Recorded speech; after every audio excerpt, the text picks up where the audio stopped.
Hey, you! Don't watch that! Watch this! This is the heavy, heavy monster sound! The nuttiest sound around!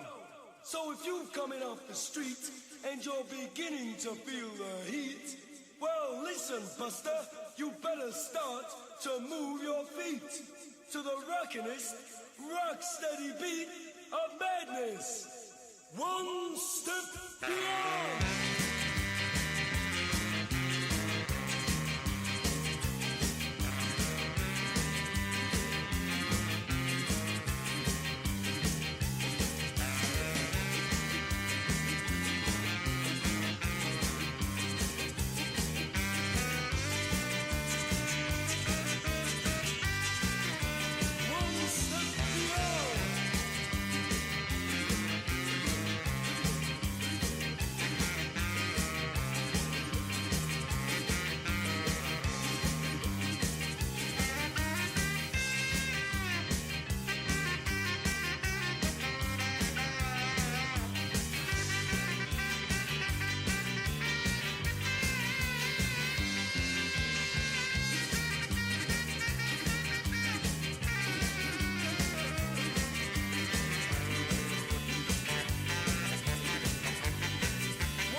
Okay, welcome to the Opperman Report.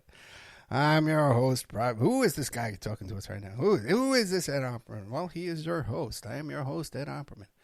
Private investigator Ed Opperman. You could find me at Opperman Investigations and Digital Forensic Consulting. If you reach out to me through my email, oppermaninvestigations@gmail.com. If you need to talk to me about the radio show, there's two ways to get a hold of me that way. One is oppermanreport@gmail.com. The other one is go to oppermanreport.com, and there's a contact button there if you need to chat with me about the show. Usually complain, but that's okay. I'm in a good mood this week. I'll take your complaints one by one at a time or in bunches. Come on. I'll take you all on. The whole audience. The whole podcast world.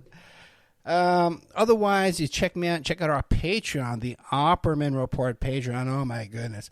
There was so much freaking good content in this Patreon. I was going through, because I just came back from a trip. I'll be talking about that in a minute. It's just crazy, man. There's so much good stuff here that's so backlogged. Just 2 or 3 of the shows. Just in the past week, I taped with Vincent F. Opperman, whose wife is Rena O., who's an Epstein victim, who had a lawsuit against Virginia Giuffre. Now, man, just that alone is gold. You know, there are people out there, you know, so-called podcasters or whatever you call them, researchers or whatever you call them. If they had one show like that their whole career, this would be a career-making show. It's going to be controversial, I'll tell you that right now. As you know, I've been around this story a long time. And a lot of the stuff that Vincent F. Opperman has to say, I can confirm personally. And some of the people he mentions specifically, I have the same suspicions and the same thing. He talks about this group chat that they used to have, where Giuffre was like in charge of these other women, and was the dominating force amongst them. And I've been aware of that chat for a while. And I can tell you that some of the people in that chat aren't legit victims even. They're not even real. You know, that's, you know, a lot of weird stuff goes on in this whole situation.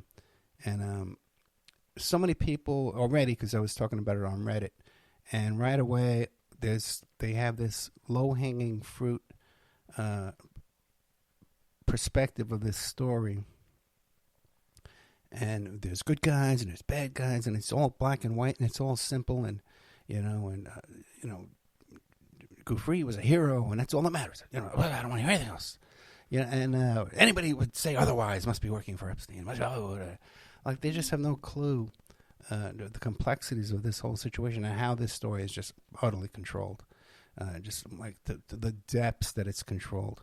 It's funny, in the article, I have an article, and then I have court documents, too, provided to me by Vincent Opperman, too, as well. That's going to be attached to that as soon as I get a chance. I'm exhausted. I just got back from New York City last night, and I walked from one end of New York to the other, man. I got back, and all the way back to Staten Island, to my childhood home, and I showed my daughter how I went to school every day on the train, and walked in this and walked in that, and showed all my little spots and stuff. What a trip. But so I'm exhausted, so I didn't get a chance to do. There's a lot of stuff I got to do. I'm working on some really big projects. I'm just back. I picked up my computer. It was out for repair. And I haven't had a chance to go on a bike ride or pick up my medications. My testosterone is ready at 3 o'clock. So I'm really, really exhausted right now. So I haven't had a chance to update this with the court docs and with the article from Vincent F. Opperman, Rena O. versus Virginia Giuffre, or Giuffre, as it's pronounced. It's amazing, too, the whole pronunciation deal with this thing. Ghislaine, no one can pronounce these names. It's just part of the confusion with the story. So Vincent F. Opperman, Rena O. It's going to be controversial. I tell you that. I know it is. I'm not worried, man, because it's the people you get your information from, okay, are further and further and further away from the actual facts of the case here. That's the problem. And even some of the people that are reporting to you, it turns out, have an agenda, just like that Zoran Mamdani, his socialist agenda we'll be talking about tonight. Since I just got back from New York City, and I actually went to a DSA party, Democratic Socialist America, on the evening of the election there in New York City when I guess we call him Comrade Mamdani was elected. Anthony Andrews comes back, another gold. You know what I mean? Look, there are two guests here, man, that I got last minute, come on the show right before my trip. Very little preparation for either one, and both of these guys are going to bring you gold that are, so many other shows. But this would be their crowning jewel of their podcast career. It just breaks my heart, man. That's we don't get more appreciation, I guess you'd call it. I don't know. It's just people just have this obsession with me personally. But anyway, he comes on, and a lot of Russian Trump, Maria Butina, Patrick Byrne, Louise Mensch, Felix Sater. We get into a lot of stuff, man. And a lot of stuff that you're not going to hear anywhere else, that you can't hear anywhere else. Who else spoke to Georgy Skalatsa, the fellow with the P-tapes, the Russian P-tapes, who testified at the Mueller grand jury, he's telling me about how they questioned him about Felix Sater. How can Felix Sater be working for the FBI and then the Department of Justice are asking questions about him? There's just so complexities again to all of this. But people, once again, they just want to make it the black and white low-hanging fruit. Russia has been discredited. Still dossier, dodgy dossier, and all that nonsense, But what are you going to do? Give you the best I can. Then there's a bunch of repeats. A story about these two Navy SEALs who murdered this woman. Vincent F. Opperman, Anthony Andrews. Amel Ilorsh is back. Code of Silence. That's the story about the Gary DeVore and his story there about, what do you call it, the writer with no hands, and that little town there, Lancaster and Pear Blossom.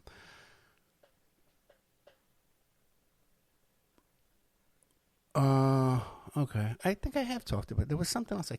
I had a moment of clarity during this trip on the plane or something like that, where I realized something else about that woman who was catfishing me, who was also up in Dave McGowan's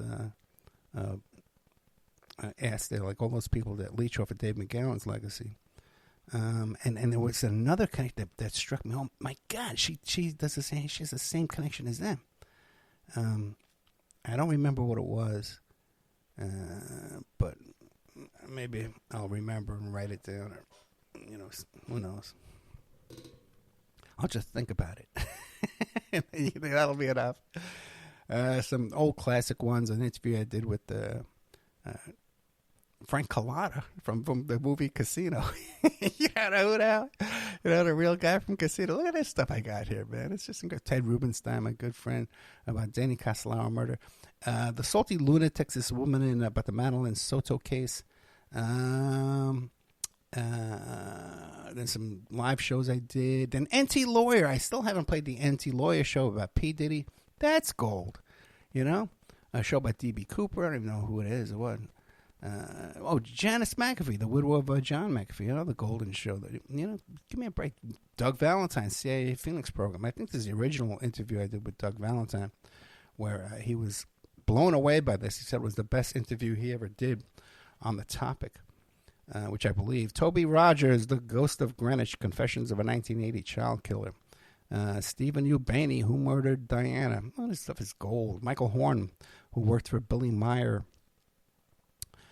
The Manchurian Journalist, Lawrence Wright, The CIA and the Corruption of American Journalism. I don't remember that. I'm getting old, guys. Craig Unger. I had Craig Unger come back. Another gold, man. Gold. Where else can you hear Craig Unger for an hour? And I've given you 3 hours of Craig Unger at this point. Give me a break, guys, man. 10 cents a day, man. And it bugs me too because I got this big project I'm working on. I'm going to be making like $30,000 a month. And here I got to still, be begging you for this 10 cents a day here just to keep, just for the show to pay for itself. It's heartbreaking. William Hamilton has not done an interview in 45 years about the Promise software and Inslaw and Danny Castellaro and the Octopus. And where did he choose to come and give us 3 hours exclusive content way before the Netflix bullshit documentary, The Opperman Report? Now, we edited this down to 3 hours in one sitting, and a good old Ed Parnell did that for us. And I still have not put up all the documents he gave me and the emails he gave me with a ton of exclusive information.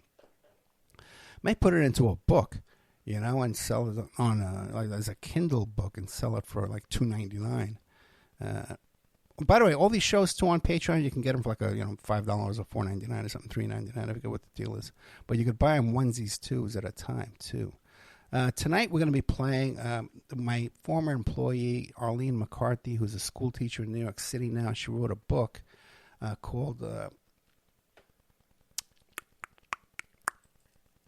My Friend John. And once again, I said she's the nicest person I ever met in my life. And I'm playing her. And then I'm playing the other one is, good old Dave Emery. Who else is Who else out there is bringing you Dave Emery, man? 47 years of anti-fascist broadcasting, heir to the throne of Mae Brussel. Who brings you Mae Brussel? Ed Opperman does. I bring the Mae Brussel archives every Sunday morning. The Dave Emery Classic Archives, the John Barber Classic Archives I repeat now as well. Plus, we're going to be going back and playing some stuff I haven't played before. Showing respect to those who came before us, man, to the greats, to the legends, man. Who's doing that? Good old Ed Opperman. Alex Stern, Bad Justice, an astonishing true story of a wrongful conviction.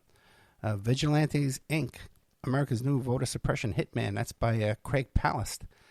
When I was at that DSA party, by the way, man, okay, on election night, you hear this stuff they're saying to you out there, okay? You got to tell, there's so much BS out there about this Zoran Mamdani and his election.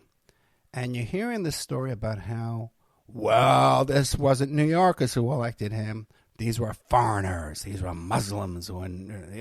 These were illegal aliens who voted for him. Well, I went to a DSA party, Democrat Socialist of America, on election night. And it was inside a bar that had this big open patio area in the back that held the stage alone was huge. It probably held about 600 people. And then when I was leaving, because it was just, all my walking, I was, my flying and walking and then, my regular work I got to do. I was just so tired. I left early. And when I was leaving, the door was locked, and the doorman says, "Listen, no backseas." And I says, "What?" He goes, "Once you leave, you can't come back." And then, we laughed. I made a joke too. I forget what it was. It was something like, "I got to go home and soak in a tub or something." I forget what it was. He was laughing.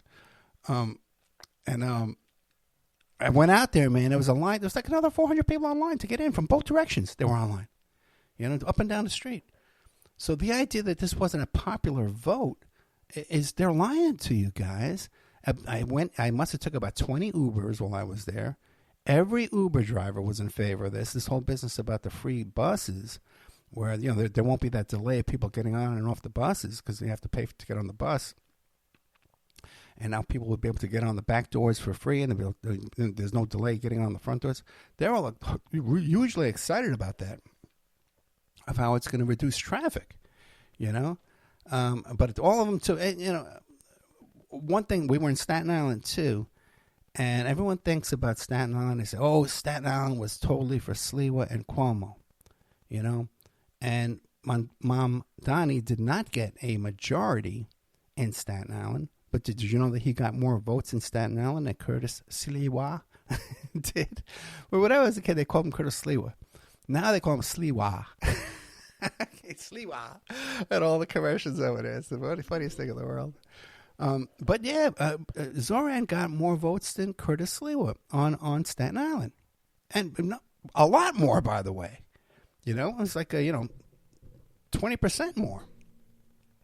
And he got second to Cuomo on Staten Island, but otherwise, everywhere else, a huge majority, overwhelming support by the city. And when else have we had a candidate, a Democrat who won the primary by over 50%, wins the primary? I think it was 75%. It was something insane. And then that the other Democratic candidate turns independent and gets all the support from Wall Street and real estate and bankers, putting up hundreds and hundreds of millions of dollars to shut down a candidate. Now, and people say, well, we have not seen this since Obama. But Obama got the support of Wall Street. Wall Street elected Obama. Obama was CIA. But Wall Street elected Obama, whereas Wall Street is against Zoran and fighting tooth and nail. The Democratic Party hacks are against Zoran. So it's more legit candidate than we've had in a long time. And as I was telling the youngsters at this DSA party, I call them youngsters, many of them were in their 30s. When I was a young man, I was an anarchist, in my teens, and a socialist, I guess, since 21 years old or 20 years old. And the dream that we never dreamed that we could take the mayor's office and have a socialist as mayor. We thought the only way to capture power in New York City would be by force, by armed insurrection, to capture territory, to take over buildings, to occupy the streets. Never through the ballot. We never dreamed it would be possible, and here we had it. And we got to thank Bernie for that. And this is what I've been saying all along. We take the people who supported Bernie and we educate them and we organize them behind real socialist candidates. And then we get progress. Now, one of the things they have going on there up until election night, like I'm sitting in this. By the way, I got a great deal on a hotel there too, man. It was a huge, great deal. And of course, I always screw up the days, so I had to extend my days. I went there for Vic's birthday, by the way, for my daughter Victoria's birthday. I went there and surprised her, which is why I haven't been talking about this, because I got such assholes that listen to the show. They'll contact her and tell her, "Oh, your dad's coming to surprise you, ha ha ha." It's just weirdos, man, out there. I got to deal with. Just obsessed, with every little detail of my life. But what do you call it? The commercials right up until election night eve. One, they had these commercials running in New York where they're telling undocumented aliens to turn themselves in, and they'll be given a little bit of money, sent home, and they have a chance to come back. But if they don't turn themselves in, they're going to be arrested and brutalized and treated like shit. And that commercial plays like every minute, like every commercial break, you see that one. The other one was by a pack called and the strategy, the brilliant strategies they had behind this was stop socialism. The pack is called Stop Socialism. And fascinating, they came up with some obscure tenet of the DSA platform. At one point said that they wanted to defund the police and decriminalize certain crimes. And so they turned that into, well, the DSA is in favor of murderers. They're going to release murderers from the prison. They're going to shut down and close down the police department. Which goes to show you, even DSA, for them to have stupid things like that in their platform that are just ridiculous. But they don't have in their platform that we should nationalize the oil industry, which is the main, we should have state banks. We should have nationalized oil industry, which is the main thing we should be focused on as far as bringing socialism to the United States. I'm going to be bouncing around here a little bit, but, my experience with the airport and flying here back and forth was, it's horrific the way that our airports have just been degenerated, degraded, ruined, worse and worse, with a fancy word for that. Okay.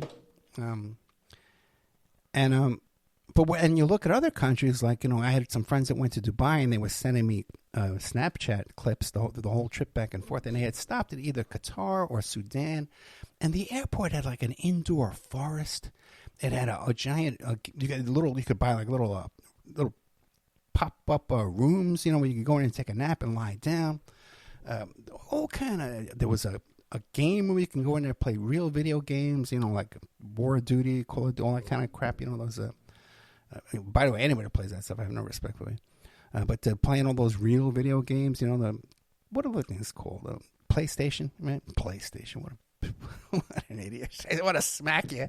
I see an adult male tell me about their PlayStation. Oh, I got the new PS4 or whatever. I just want to smack him in the face, man. Grow up, man. But they have whole rooms you can go in there and play those things for free for hours. And the reason they can do this is because in those places, they have a nationalized oil industry.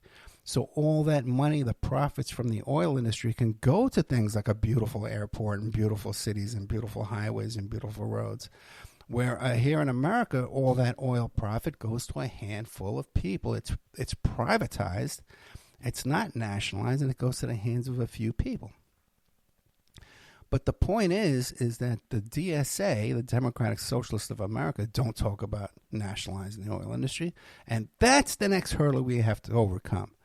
Because, when I talk to these DSA kids, these youngsters, and I was lecturing these kids, man, telling them about what real socialism is. It's not about welfare. It's not about free stuff. It's about nationalizing the workers controlling the means of production.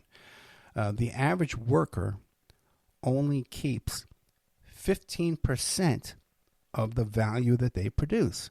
They work hard, they make a product, it gets sold, and 85% gets taken away from them and goes to owners and bosses and shareholders and stockholders who do no work.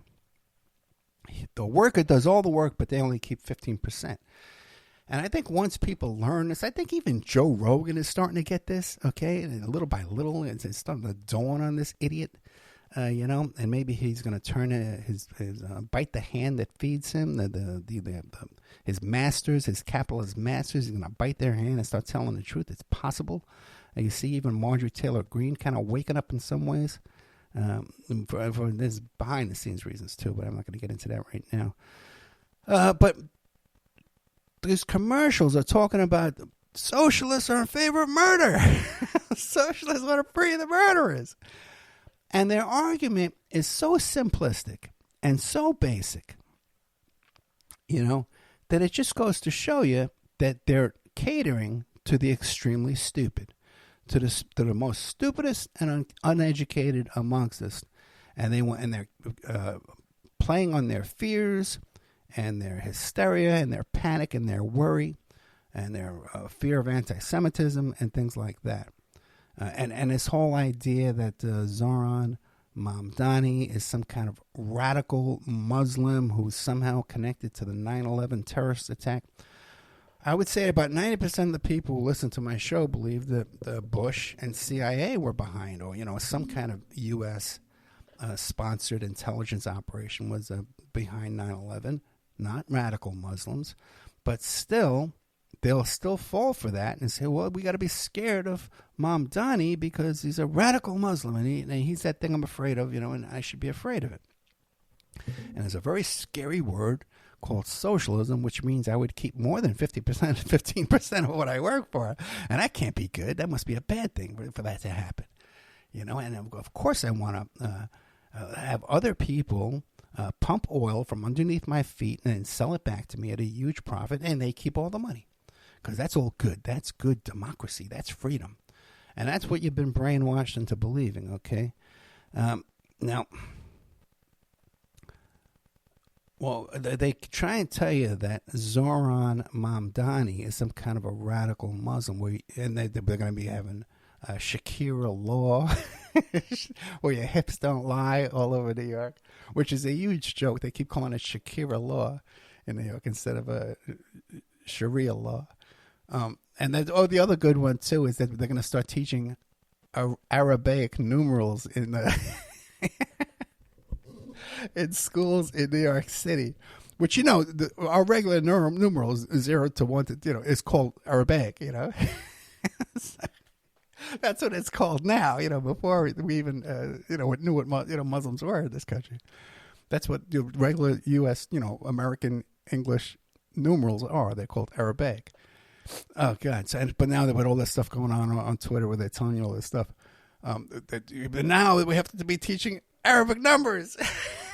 Our kids have to learn numbers in Arabic. Look it up. It's right there. You'll find it. It'll say right there. It's the truth. So they're banking on stupidity. Okay. And I got to tell you, man, they're banking and they're, they're making dividends on their banking there. Because a lot of people are falling for this. Some are people I once had respect for. But if you see Zoran Mamdani's wife, you'll see she's definitely not wearing a burqa. She's not a radicalized extremist. These people aren't religious, these two. They can't be more possibly Americanized. And they're threatening to take away their citizenship because they're so threatened by the idea of socialism that people will learn what socialism really is. Where we won't have to deal with masters at the oil pump. We won't have to deal with masters in the workplace. And we won't have to deal with lords and masters in our housing industry. We could still have home ownership, okay, but the idea of huge multi-billion-dollar real estate empires, that taking advantage, and these real estate management companies taking advantage of people. It's just getting more and more brutal every day with these companies, and this all needs to be regulated and demolished and destroyed. And the argument against that is, and I would hear from these Uber drivers, but it's so corrupt, and these banks and these people with the power, they'll take every step to stop Mamdani, and they won't let him get his policies, and he will fail. So we shouldn't even try. We shouldn't even try to have justice and equality and economic justice because our masters are so scary and so corrupt and so evil that we just need to obey them. Are we to get on our knees and lick their assholes clean? Is that what we should do, Mr. Cab Driver? Of course, I didn't say it in those words, but the sentiment was surely there. So, very encouraged to see New York City waking up, and this could be step one in a march across the country. And by the way, too, this is this other thing too about this: the first time socialism it's taken hold in America. No. In fact, I have a whole story on my Facebook stories there about at one time we had 15 socialist mayors in America. And other countries have socialist parties and coalition parties, include socialist and communist parties. With open freedom debate of ideas, without this crazy fear and about $130 million being in opposition paid for by bankers trying to keep you oppressed. Okay, guys? Now, I'm not saying, don't get me wrong. Oh, Ed, you're so fooled.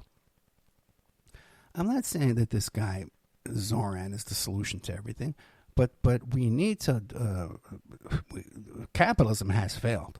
Okay, there's no doubt about that. And I think the guys at the top are seeing this, and the next stage is fascism. Okay, that's the plan for them. And a lot of people, man, a lot of the Trumpies are wholeheartedly want fascism. Okay, they've been taught and brainwashed that Antifa, the anti-fascists, are bad guys somehow and should be rounded up by the fascists. And go get them. You know, look at this. You know, look at this hero who stopped his car and fought with an Antifa. Ha ha ha. You know, and that's just being pounded into your head on Twitter right now. What was I going to say?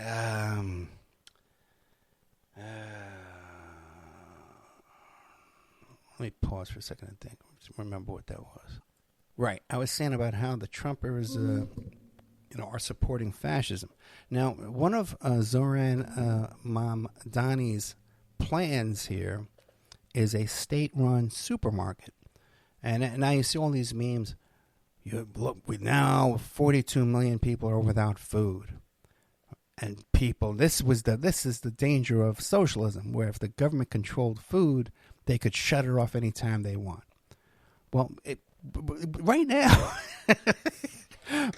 we're living in capitalism, and it's capitalists that are shutting down the food for the 42 million people.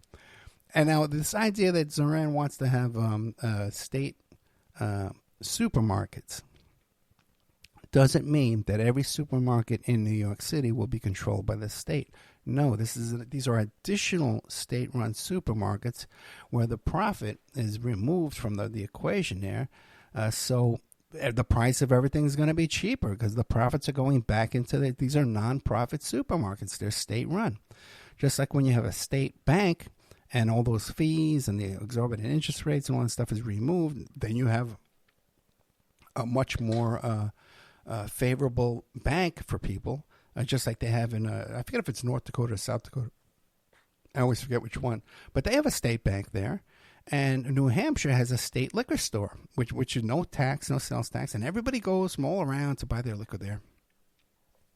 It competes with the more convenient local liquor stores who charge more. So they're not harmed that much, and maybe they would have to compete and lower their prices a bit too. And if Trump, and this is the scary socialist, the Muslim socialist, communist, bad guy, radical, dog eating, cat killing, baby thumping, bad guy, who comes up with this proposal, his agenda, his socialist agenda, and comes up with this proposal. But if it were Trump who says, you know what I'm going to do? I'm going to provide cheaper food to everybody.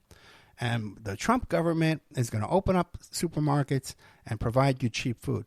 Every one of these Trumpers would be hailing him like a hero and down on their knees, licking his toes, even more than they do now.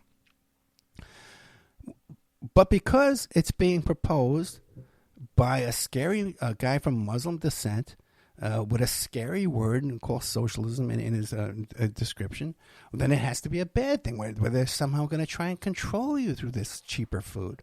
Trump's not going to try and control you through this cheaper food, but this other guy, they can both do the exact same thing. You got to be scared of one, and the criminal rapist, you got to love him for it because he's a good guy. This is how much people have been brainwashed and are just out of their freaking minds at this point. The main proposals you hear about are the state supermarket, which I guess it's being done in other states. It works. People will get free, cheaper groceries, and certain things could be manufactured by the state too. We could have little factories making toilet paper and paper towels and soap and things, simple things like that that are total no frills brands. No advertising expenses and all that stuff goes to it, and it could be super cheap. And take out these companies like Procter & Gamble, which are just a leech on our economy, where they control everything on the grocery store shelf.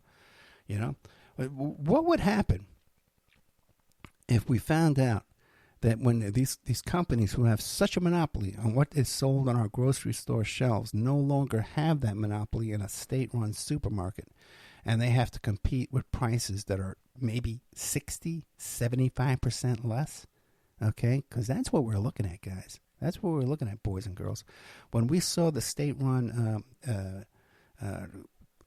oil companies in Venezuela, they were paying 50 cents a gallon for gasoline down there, and it had to go to Cuba first to be refined and then shipped back. So there was many, many expenses with that. The beer down there was like I think it was $3 or something for a 6-pack of beer, or $1.50 for a 6-pack of beer. Yeah, this stuff can work if you don't have the CIA disrupting your power grid and assassination attempts all over the place and coups going on, which will happen against Mondani. Don't get wrong, man. Don't get me wrong. We could see an assassination attempt against this guy. The other one is free daycare, which is probably the toughest one. We already got the state approval for the buses, and the state supermarket, but the free daycare, which would save the average family $30,000 a year. How's that? How do you like that, man? In New York City. Okay, that's how much they're paying for daycare over there. So that's a huge savings for them too. And all this would be paid by an extra 2% tax on people making over $1 million a year. Whew, that's nothing, peanuts, for them, And then rent stabilization, freeze the rents. Which there has to be something dramatic. And when I see how people are living in New York City with these overpriced rents, there's no need for that, man. You can build affordable housing for people and still make a profit. But ultimately, you want to have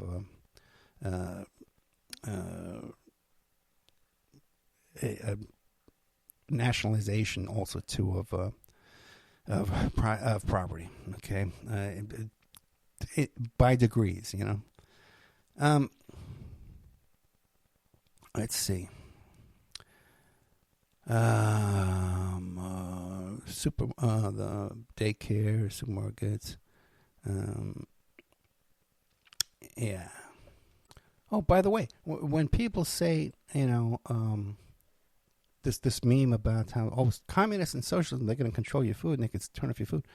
Trump's in court right now. The court said that Trump had to release those emergency funds. There's funds right now to feed those poor, hungry children. 1 out of 5 children in the United States of America are fed by food stamps. Okay? And these are working families. They work at places like Walmart, and they still have to be on food stamps. When you apply for a job at Walmart, they give the food stamp application at the same time, and they help you get the food stamps. So those are the majority of the people who have the food stamps, and people that are working. We have working homeless, too. They're living in their campers and stuff like that in their cars. But the court ordered Trump that you have to use the emergency funds to deliver food stamps to hungry people and hungry children. And Trump is in court today fighting that back. So they have the money to feed these kids, and Trump, there's no excusing this, other to now say that, 42 million people don't really need those food stamps, and they're just taking advantage of the system, and they're fat. You have to realize what it takes to qualify for these things, how much paperwork you have to go to, how many lines you have to wait on. And the idea that people are just doing that for fun, just for $180 a month or $200 a month, no one in their right mind who's living a cushy lifestyle is going to spend, 2 whole days a month waiting online all day long, filling out forms, being humiliated, being embarrassed, just to make $180 a month, unless you need that money to feed your kids. So that's the facts, and that's the reality. So when you see all this push on Twitter that they don't need it's fraud and abuse and then you always have these Karens who have this thing about, I saw someone online at the supermarket and they shouldn't have soda and they shouldn't have, I should buy money. One thing Mr. Zoran Mamdani has done that not one Democrat or one Republican has been able to do in the past 10 years is Alan Dershowitz says he is moving out of New York City. So he's already removed a pedophile associated with Jeffrey Epstein and had him removed from the city where no one else has been able to accomplish that before or after. So I congratulate him for that. Good work, my friend, comrade Mamdani. Whoosh. Now, okay, now the other thing, too, is now this crazy shutdown of the airports, which is just happening today as I speak to you now. That Sean Duffy from The Real World. Okay, not Sean Duffy. Whatever Duffy from, it might be Sean. From The Real World, okay, The Real World, Portland, whatever it was, Seattle, who now runs the Department of Transportation, is shutting service to certain Tampa Airport. I just flew in from Tampa Airport last night, but it was $88 for parking. Insane. Taking a freaking Uber next time. That's crazy, But what do you call it? So he's shutting down the airports, stuff like that. And I think they're focusing on Democrat states, too, where they're doing this, in Democrat cities at least. But I think it's like 400 airports across the country they're shutting down, which is going to create even more disaster, more hardship. When this is the longest shutdown we've ever had. Nothing but chaos and confusion and hardship under Mr. Trump and his $300 million ballroom and all his crap over there. So the purpose of this trip, and by the way, too, so when I experienced this firsthand, the delays at the security going through and then coming back through JFK, when I was coming back, they had to recalibrate. When that big, it's not an X-ray machine, it's like whatever it's called. What's his name? Got the contract for that. That guy, Anthony Chertoff, who was, Michael Chertoff got the contract for that. Michael Chertoff was the assistant SDNY under Giuliani when we were working all those cases. We dealt with him all the time. And I had no idea it was the same guy. When I first heard about Michael Chertoff becoming head of Homeland Security, I had no idea it was the same guy. I didn't recognize, because he had hair. He had like a big afro, a Jufro, they call it, back in those days. And now he was totally bald and way skinnier. So I didn't recognize him. But we used to deal with him. But what do you call it? The airport going through there, that X-ray machine. It's not X-ray, whatever it is. The full body scanner thing. They had to recalibrate it, so we're stopped there and we're waiting. And the guy just opened up a thing and says, "Okay, the next 5 people go through this side." And I didn't even go through a metal detector, and I don't think my bags did either, because my bags were right there waiting. And I don't know, man. I just and they just take a chance because there's no security. There's no, they have no the shortage of government employees there. But you can tell that everyone's stressed and everybody's overworked and stuff like that. It's a big mess and tempers are short. And, of course, flying conditions are just abysmal these days compared to what it was when I used to fly all the time. So I went there for Victoria's 25th birthday party. And I'm here to report to you that I've never been so proud of this kid in my whole life. There she is, living in Big Apple, New York City, has a great job where she's doing political work for a candidate, for a sitting councilman. They call it the Communist Corridor, they call it, where she is for this candidate. And I went to the office. It was closed on Election Day, and she took me to her office. We went there on the train and the subway. I rode back and forth on the subways all over New York City, and we went on the Staten Island ferry together. And I had always said after I left New York that, I lived New York like a king. I was the king of New York. I had a limousine, I had a nightclub. I had all the money in the world, a beautiful apartment with a loft and a pool table. I lived New York at the height of New York's, the 80s and the 90s, the heightest, nicest time in New York. I lived there, and I took advantage of that city like very, very few have, in history. And what am I going to do? Go back and, live like a schlub? But let me tell you something, man. Going back and even getting around on the subway and taking Ubers, it still is the greatest city in the world, and so many things have changed so much for the better and some, kind of disappointing. Like Bryant Park, when I used to go to Bryant Park, it was Needle Park, and I would be nervous going to Bryant Park. And now there's a skating rink and they got booths and shops and food and coffee and beautiful people walking around. You walk around New York City and all the fashion, the people with their fashion style, and you walk around, Florida, and, in Florida they dress up to go to the mall, the women. And you see them, yeah, they're pretty, and they're very pretty, but it's kind of like a trashy look, And you walk around New York, and even with the coats and the scarves, and everyone just looks, and the boots and the shoes, everyone just looks so cool, It's just such a nice, I don't know, I'm torn, but I think I'm going back, guys. I think I'm going back. I'm going to try and keep my place here. If I just had a little bit of help, man, I could be making a ton of money with my new project I'm working on right now. But you can't give away a lottery ticket these days in 2026. You can't give it away. You cannot give it away. You tell somebody, hey, I just need a little bit of help. You can help me out, and look how much we can make. And I show them a screenshot of what I made last month. Look what we could do. We can make 10 times that. Just a little bit of help. Just keep me motivated. Keep me working. I'll do all the work. I can't do that. I'm too big. I have a cat. Nobody wants to achieve anything. Nobody has any ambition anymore. Everybody's just, I can't do it. They just want to be failures and slaves. Want to live like slaves for your masters. So I went there. Vic's doing great, and she's working in this office, and they're doing great things for the people in that community. They're all the policies and things, and they really do help. The constituents come into that little tiny office, and they have 2 people sitting there every day just helping people that walking off the street with their problems, They're being evicted, they're being deported, whatever their problems are, and they really do make an effort to help these people, and they do.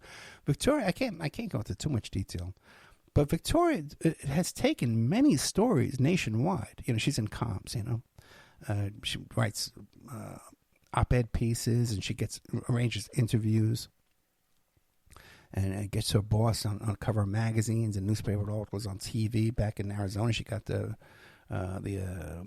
Attorney General on TV. All that stuff you saw on TV when they passed that crazy abortion law in Arizona from the 1800s, and the state Attorney General was on TV on MSNBC. Victoria did that. Victoria arranged those interviews. Victoria did that, my daughter. I have pictures I've sent to people that are close to me of Kamala Harris and Tim Walz in my daughter's office, in front of her desk. Pictures of her with, they didn't take a picture of her with Joe Biden, but she's met Joe Biden. She's been at Joe Biden campaign events, when she's worked them. She's been in the same room, hung out with Joe Biden. Not hung out with him, but, been in the same room with Joe Biden. They've actually said, Dad, he's worse than Grandpa. He's so old.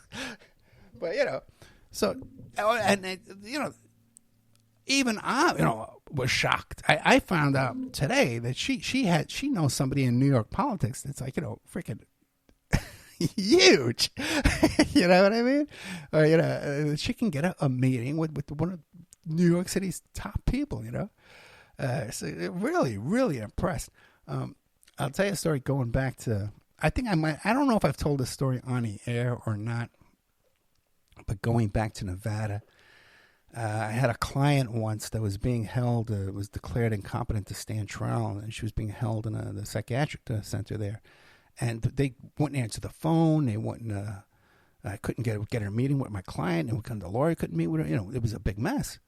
So finally, I says, "Hey, listen, we're going to get some action here. I'm going to call the governor's office. It's the governor who licenses and rules over this department and this department." Yeah. And I call him up and I said, "Listen." And I mentioned the name of the lawyer I was working for at the time, who was a really big shot lawyer. And I said, "Listen, well, I'm Ed Opperman, and I'm working for this lawyer, and I demand that we need to. I don't have access to my client. We have to get to my client." And she goes, "Okay, hold on." And she comes back and she goes, "You're Ed Opperman." And I go, "Yeah, I'm Ed Opperman. That's right. You've heard of me, I see. I've been on the radio in this town for 12 years. Ed Opperman. That's right. Me, Ed Opperman. OPP." Write that down. I tell you, get your boss on the line right now. Calling the governor's office, and she comes. She goes, "Are you related to Victoria Opperman?" And I'm telling you, she was about 15 or 16 years old at the time. And I go, "Yeah, why?" She goes, "Oh, Steve loves your daughter. Let me get." Because Vic was so. And by the way, too, all of that stuff she's doing in the past, since she's graduated college, I've had nothing. I haven't pulled any strings. I haven't gotten any meetings. Nothing. If anything, she doesn't want even them knowing about me. The places she's working now. I did get her hooked up with some campaigns, when she was a kid in high school. Back in Nevada and stuff like that. But nothing since. This has all been on her own. And if we didn't live in such an insane world where I could really brag about these kind of things, you guys would flip if you knew what this kid's up to and what she's doing. Super professional, in demand by everybody, and about to move up. And I cannot be more impressed. And by her current friends, too. When our last day of college, I was so impressed by her college friends. They're all in master's programs and PhD programs and stuff like that. And now seeing the people she works with and the people she socializes with, all very fine people and really good stuff. And now she sees also, too, all her friends at work. What a great dancer I am. Because at our DSA party there at the end, they had some dancing in a back room. It was dancing up the room, taking over the whole joint. With my dancing capabilities, it's always funny too, because I would say, I would tell her, "Oh, man, I got my hair cut today, and the girl was really flirting with me." She goes, "Dad, they pay those girls to flirt with you." And now she sees, oh no, these girls flirt with me. They would call me a gilf, a grandpa they'd like to have. Also here too is Trevor Aronson from the Pulse nightclub story. That's another golden show. Mark Gray, the Las Vegas Massacre, another golden show. A repeat Steve Bannon, Porn and Meth Out. That's a classic. Let's see. NT Lawyer. Repeat. Alex Stern, Bad Justice, an astonishing true story of a wrongful conviction. That's new content. Dave Emery, I'm playing it tonight. KGB Soviet documents on JFK assassination. That's in there too for free. Andrew Lowney. Guys, Andrew Lowney, I bring you. Oh, man. It really, you should be ashamed of yourself. If you listen to this show and you're not supporting this work, you should really be ashamed of yourself, man. You should go stand on the corner right now. Go to bed without dessert. Okay, Sammy Kirkland, I played that for you last week. And didn't get that much reaction, man, but that's golden stuff. She had to give out that. Kurt, what's that guy? Kurt Lindbergh. He got a lot more response than she did. And she came out early on with that Erica Kirk stuff, man, before anybody was talking about it. She's like a new up-and-comer. And it doesn't seem like they've gotten to her yet. And maybe I'll never get to her. But then again, I haven't been that good a judge about those things over the years. I let a lot of people slip through here, man, that cannot be trusted, that are dangerous people to. Gary Lockman, Touched by the Presence from Blondie's Bowery and Rock and Roll to Magic. That reminds me, too. I took Vic. We got up early one day, and we took the train all the way down to the ferry. Then we got on the Staten Island Rapid Transit, and we got off at then we got off the South Ferry on Staten Island, and we walked up to where my high school was, and I showed her around there in the neighborhood and different things. I showed her that bar where John Gotti killed that guy, the first murder he did, where he went to prison for it. That I used to walk by every day going to school. The train station. I showed 2 train stations where we used to hang out, and there was a Lions pool there. I think I told a story here about the pool where that cop, Jimmy Caroline, used to go and steal from people and stuff, and it was just crazy cop. He used to wear a bulletproof vest back in the 70s when no cops were doing that kind of stuff. They had revolvers back in those days. They didn't even have automatics. So I showed her all that. Then we got on the train, and I took her back to my old neighborhood. We walked the whole... I showed her how much I would walk every day to get to school and then get off the train and then get up to the school and then get to the train back. How much walking that was. And they had built up, I used to have this little pond and woods across the street from my childhood home there on Staten Island. And they covered all that up. So we had to walk through this little woods and stuff and a hole in a fence. Then I took her to Staten Island Mall and I showed her where Front Page Beepers used to be, which we'll be talking about tonight with Orlane McCarthy. And it was just a beautiful, beautiful trip, and I enjoyed it so much. And hopefully I'll be back to see her soon. I'm thinking of spending, I think I talked about this last week or the week before, a month in New York City in the spring and going to Vegas for a month and seeing all my old friends there, who I love so much. And then Pacific Coast Highway, I want to do a drive up and down Pacific Coast Highway with my bicycle and an electric bike and maybe like a van or something I would take, and do a lot of camping and hiking along that way. And even at least a portion of the Appalachian Trail I want to do before I get old and die. I've been working out a lot. I'm down to 195, guys, okay? And Vic was in shock when she saw how skinny I was. But still, all that walking I did in New York City, I wasn't ready for that. So I got to just train on walking. I'm doing my bike riding every day. And by the way, right before I left for New York, I did a 4-hour bike ride. Okay, I took a little break, in the middle. But I did 4 hours of bike riding, man. And so right before this trip, because I was trying to, get skinnier before my trip. But, I'm fit, dude. No, I'm back, man. I'm getting back, man. Turning that clock back. Me, RFK, Alex Jones, Mel Gibson. All getting better. Okay, guys, we're out of time. Coming up after this will be Dave Emery talking about Charlie Kirk's assassination. And then the nicest woman you will ever meet in your life, Arlene McCarthy, talking about her book, My Brother John, and about New York City's school system, and good old Front Page Beavers, where we got to visit the exact location where Front Page Beavers used to be. All right, guys, good night. I love you. Thank you so much. As I went down in the river to pray, studying about that good old way, and who shall wear the starry crown? Good Lord, show me the way. Oh, sisters, let's go down, come on down. Oh, sisters, let's go down, down in the river to pray.